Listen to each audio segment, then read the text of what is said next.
x congru à A modulo M et x congru à B modulo N, dans le cas où M et N ne sont pas forcément premiers entre eux. Donc on va noter delta leur PJCD et on va noter mu le PPCM.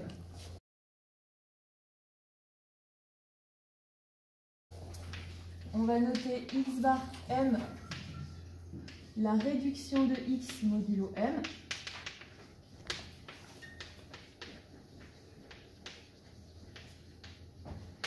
Et dans un premier temps, on va s'intéresser au morphisme qui va de Z dans Z sur MZ croix Z sur MZ et qui, à X, va associer la classe de X modulo M et la classe de X modulo N. On va s'intéresser au noyau de ce morphisme pour ensuite passer au quotient. Donc X appartient à ker de phi, si et seulement si phi de x est égal à 0m, 0n, c'est-à-dire si la classe de x modulo m est égale à 0, donc ça veut dire que m va diviser x, et n va diviser x. Donc ça veut dire que le PPCM de m et n va diviser x.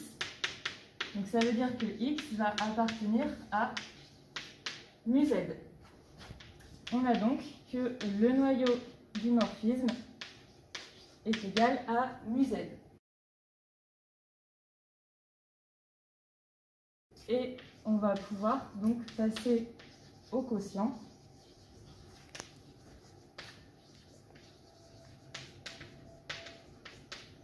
Donc, on a notre morphisme initial qui va de Z, donc Z sur MZ, croix Z sur MZ. La surjection canonique qui va de Z sur mu Z. Et on va obtenir un morphisme injectif qui est bien défini. Phi est bien défini. C'est un morphisme injectif.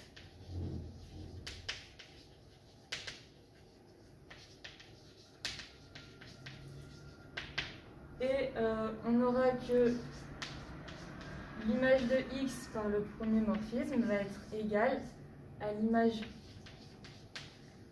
de la classe d'équivalence de la classe modulo mu de x. On va faire une petite remarque. Si on a deux entiers tels que R divise S, donc si on regarde le morphisme qu'on va appeler F qui va de Z dans Z sur RZ, alors le noyau de F est RZ, et comme R divise Z, alors on sait que SZ va être inclus dans RZ. Donc là, on va utiliser le théorème de Noether et on va quotienter par SZ et on obtient du coup un morphisme ici qui est bien défini, et à la classe d'équivalence de X modulo S, on va associer la classe d'équivalence de X modulo R. Donc en fait, on a un morphisme qui a XS bar associe x r bar, et ce morphisme est bien défini par le théorème de Noether. Et on va utiliser ce théorème dans notre cas. Donc on a delta qui divise m, on a delta qui divise n.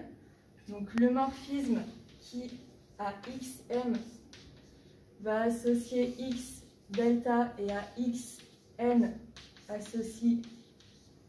Enfin, on a deux morphismes qui sont bien définis. Ce sont des morphismes bien définis.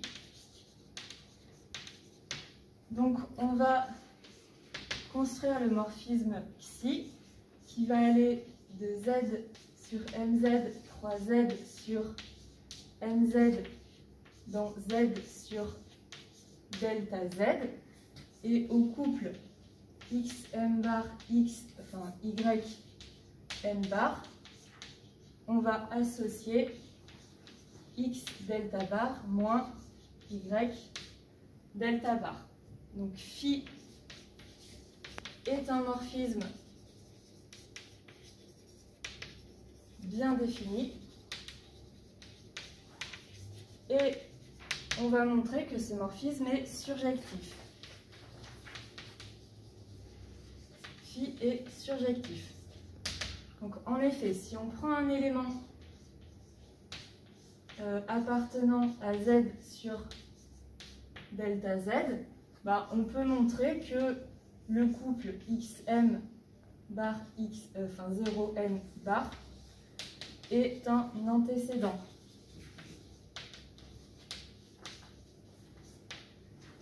Ça, on peut le montrer facilement. Donc l'image de XM bar 0M bar va être égale à X delta bar moins 0 delta bar, et on retrouve bien notre X delta bar.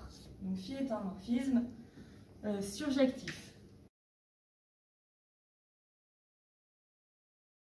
Maintenant, on va montrer cette égalité qui va nous servir après à la résolution de notre système.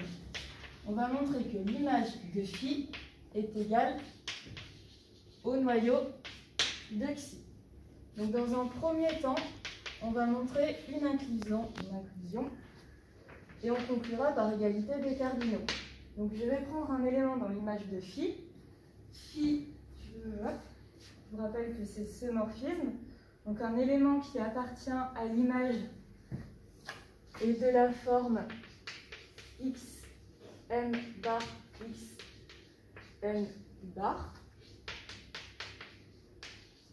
On va calculer l'image par xi de ce couple. Donc ça va être égal à x delta bar moins x delta bar, qui va être égal à 0. Donc notre élément appartient bien au noyau. On va maintenant montrer qu'on a égalité des cardinaux. Donc si je regarde le cardinal de l'image de phi, donc je vous rappelle qu'on avait un morphisme injectif. Donc le cardinal va être égal au cardinal de z sur mu z, c'est-à-dire à mu, qui est donc le ppcm de mn, donc qui est égal à mn sur le pgcd. Mn, c'est en fait le cardinal de z sur mz croix z sur mz. Delta, c'est le cardinal de z sur delta z. Or, on a montré que notre application psi était surjective. Voilà, c'est ça. Donc, z sur delta z, c'est en fait égal à l'image du morphisme. Et ce quotient est en fait égal au noyau de psi. Donc, on a bien notre égalité.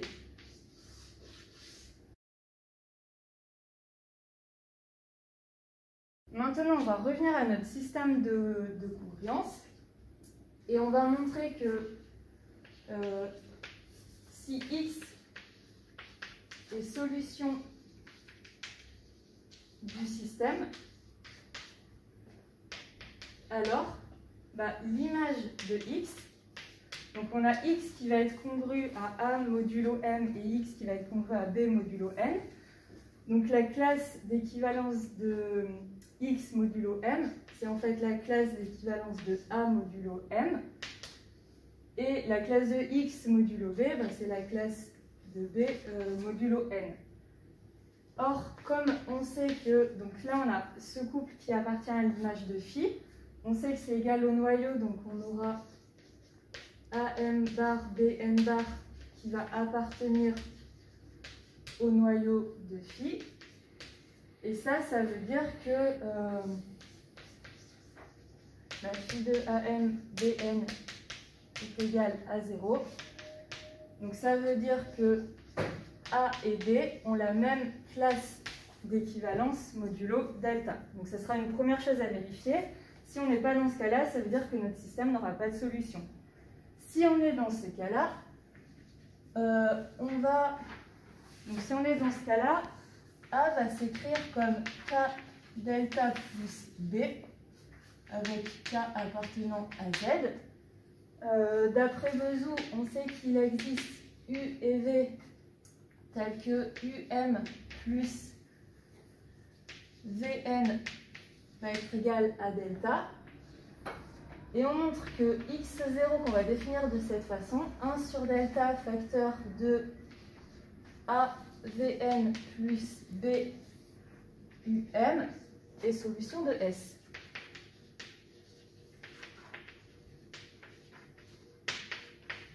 Alors, pour montrer que c'est solution de S, on va en fait remplacer A par K delta plus B, Vn plus BUM. Donc ici, si je factorise par B, je vais avoir Vn plus UM facteur de B, et il va rester 1 sur delta K delta Vn, c'est-à-dire KVN. Vn plus UM sur delta, comme on l'a défini, c'est égal à 1. Donc on a x0 qui est égal à V plus KVN.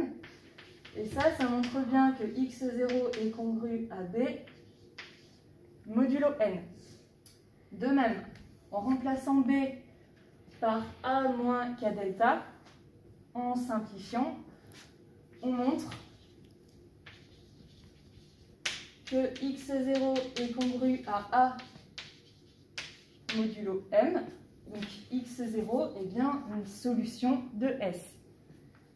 Maintenant, si on prend x, soit x, une solution générale, soit x,